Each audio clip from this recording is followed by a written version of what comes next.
Welkom julle. Soos ek beloof het met die KOJ en KBJ oefening 1, gaan ons nou die totale kolomme bymekaar tel en ek gaan dit met julle deurgaan. Kom ons doen ons kontantontvangste joernaal eerste. Gaan na ontleding van ontvangste toe en daar maak ons seker dat al ons transaksies wat die laaste transaksie was van elke dag of die enigste transaksie vir elke dag onderstreep is.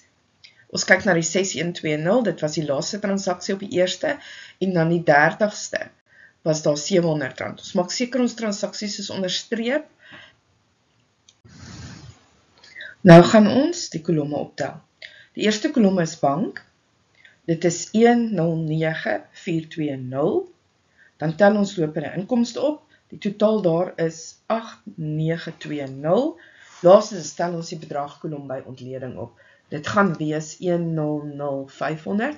Nou kyk ons of ons reg opgetel het. Hoe gaan ons dit doen? Lopende inkomste plus die bedrag van die diverse rekeninge gaan dieselfde wees as ons bankkolom. Kom ons kyk na die KBJ. Ons gaan eerstens die bankkolom optel. 20750, dan lone R10.000, verbruiksgoedere R2.000, diverse rekeninge se bedragkolom gaan dan wees 8750. Nou goed, kom ons kyk of die bank reg is.